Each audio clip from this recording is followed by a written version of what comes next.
In today's video, I am going to be breaking down Kevin Durant and LeBron James. We're going to see who's better overall, so let's get down, let's check out these two very good basketball players. Okay, so the first skill we are going to be breaking down is their passing game. Now, both players can pass the ball at an extremely high level. Here we have a quick pin down, dribble a handoff, staggered screen going into a basket attack by Kevin Durant. Now, when he's attacking the basket, what we see here is a quick high gather across the defender. Now, he has the ability to go up for a floater. What's he doing? Well, guess what? This defender is now popping up to get, obviously, in the way of Kevin Durant. He is there going to be looking to take that charge.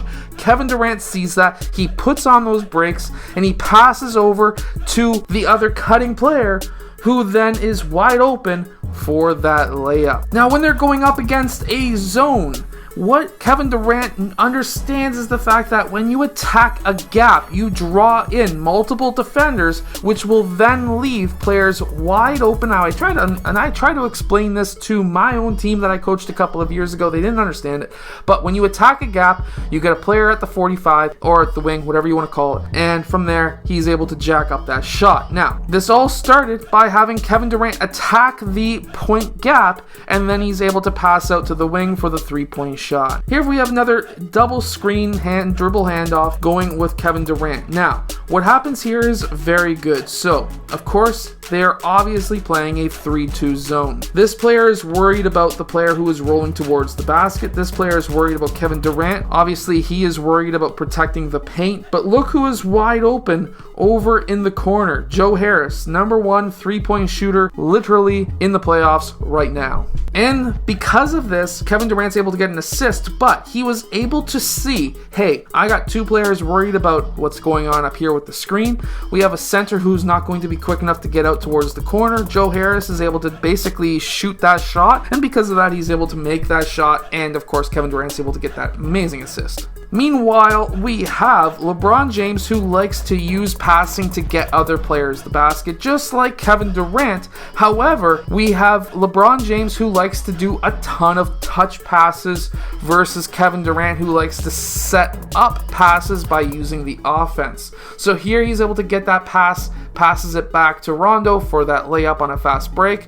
Of course, he follows his pass to the rim so that now if that shot does miss, he's able to get that offensive rebound. We see this once again, quick touch pass over to Anthony Davis for the alley-oop. Now here, this is not a touch pass, but instead he's able to recognize, watching the court, he's able to play the point at a very high level.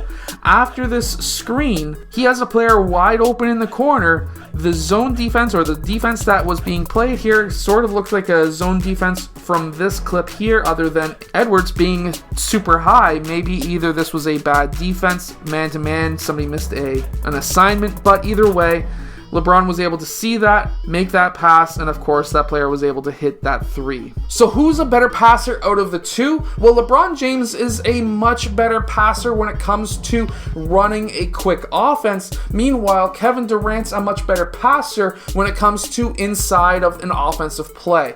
Between the two, I think they are both great, but I would actually lean this towards LeBron James, mainly because of the quick thinking what comes with those touch passes. Next is isolation, and what we can see here is, of course, Kevin Durant dribbling up the court. He's going up against Giannis Antetokounmpo, and from there he's able to do a quick killer crossover and then a double killer crossover, which is something that Kevin Durant does quite often. And then off of that second killer crossover, he's able to pull up for a shot. And when he does pull up for a shot, we have to remember that Kevin Durant has a super high release on his shot, which is very hard for most players to block. The reason why this double killer cross is so important is mainly because it gets that defender down onto his heels, which makes it even harder for him to try to block a super high release like Kevin Durant's. Kevin Durant also is very good at getting his shoulders lower than a shorter defender who is generally faster than him, and then he's able to get that player out of position and spins off that player towards the middle of the court. Now, sometimes he'll pull up for a jump shot from the free throw line, but instead, here he spins off when he spins off after that first spin, this second spin, he gets his feet super wide. He wants to get his lead foot way ahead of the defender's foot, and this will allow him to have an absolutely wide open jump shot. Meanwhile, we have Kevin Durant, who can post up as well. Here he's taken a couple of dribbles into his defender. Now here, he slightly hops into it, but he goes right foot first. The reason for that is he's able to push off to get even more distance towards that side, so that now when he does have his negative step fake or jab, he's able to get that defender off the ground to try and block that shot, and he's able to step through. Basically what this is called is a pivot fake and step through. Now, when Kevin Durant does start attacking a player, this is a very good defender, by the way. He can attack that player, cross over quickly to get that player to then allow him to go down towards the middle of the key. And then when he does attack the middle of the key, when he takes his 2 steps, when he starts getting defenders coming down to him to help out on the defensive side, he brings that ball up above his head, which will allow him to keep that ball away from reaching hands, and then he's able to send it up for a floater. And not many players, even as we can see here, not many players can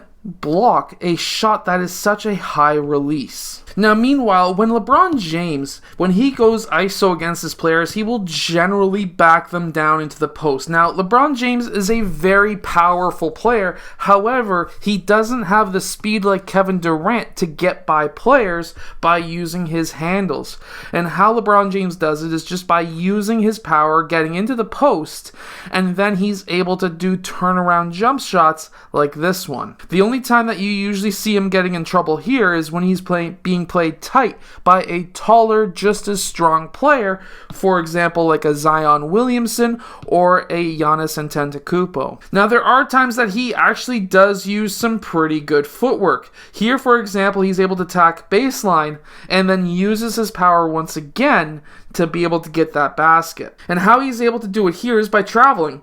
He's able to use his right foot as the pivot foot that's moving around, while this is the foot that is stationary to the ground. He then takes the right step, left step, and that is a travel. If you are about to go up and attack the rim, what you need to do is dribble before this foot leaves the ground, and that's not what we see here. Now, however, if you're attacking the rim, you are allowed to gather, take 2 steps, 1, 2, and then you're allowed to go up for your shot. So you are allowed 2 steps after a gather, but you're not allowed 2 steps before you start dribbling. So we have to keep that in mind when we're playing. However, the really good part here is when he attacks, he gets his body almost on a 45-degree angle against his defender, and then he's able to go right, left, and then uses his shoulders to get position so that he can make that layup. It's a very powerful move, and not many players can do it. You need to have the strength of LeBron James to be able to do that. Other times he will isolate against the players when he just receives a pass and attacks the middle of the key.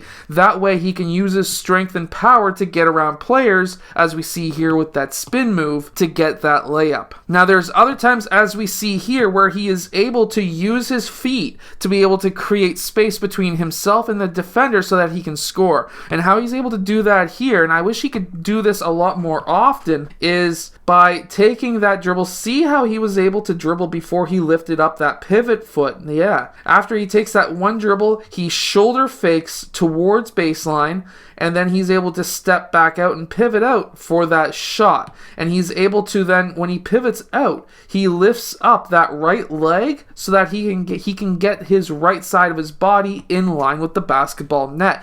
And I actually think that more moves like this are needed for LeBron James, because he's getting older. His speed is not going to be there probably 2 or 3 years from now, and he's definitely not going to have as much power 2 or 3 years from now. But if he can really work on his footwork, he can actually extend his career by at least 2, 3, maybe even 4 more years. Next is going to be shooting. And I just really want to point out LeBron James versus Kevin Durant, their 3-point shooting percentage. Durant wins. I also want to say that Kevin Durant wins at the isolation game. Both players, however, can spot up shoot at a very high level. We can see that time and time again. Even LeBron James can spot up shot, and they are both very good at doing this. They're able to get that ball from the post, shoot that three, get it from a swing, shoot that three. However, if we're purely talking about shooting, Kevin Durant wins 2-1 so far against LeBron James as the better player currently, all because of the three-point career shooting percentage. Next is their ability to use the screen and how they use that screen to their advantage. Now, here we see Kevin Durant using a screen, but not in the traditional sense. He's actually going away from the screen, because what happens with defenders is they will start cheating, and that's what we slightly seen here. We also seen the hedge player starting to really hedge on Kevin Durant. He doesn't really want to deal with all of these players if he attacks that side. He wants to use this as a bait and then attack baseline, mainly because look at all of those players. They're all waiting for him to attack that left side, and what really happens is, well, guess what? He goes the opposite direction against the grain, and of course he's able to pull up for a mid-range shot. Here he actually goes towards the middle, mainly because he has a center who is sitting in the key, and obviously there are three other players on this side defensively, but if he can attack this center who is super low, he has a player who is chasing over top, guess what happens? Well, that actually frees up multiple players. So this player could have leaked out here, could have gotten a three-point shot here, but by having Kyrie Irving over on this side, he can attack that middle of the court, bring in the help side defender, which actually Milwaukee tends to do a lot. One pass away is not always the greatest help defense, and he is able to kick that ball out for an open three. So even though he's using this screen, he's using it to get an assist. Here we see LeBron James using a screen, but he doesn't use that screen quickly enough and allows his defender to get underneath that screen.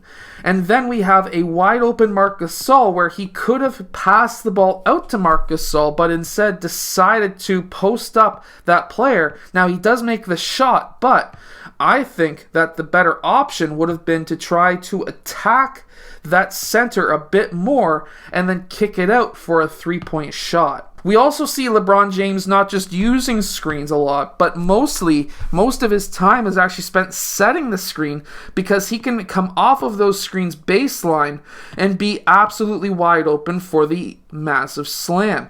Or after that staggered screen, they can kick it out to Anthony Davis.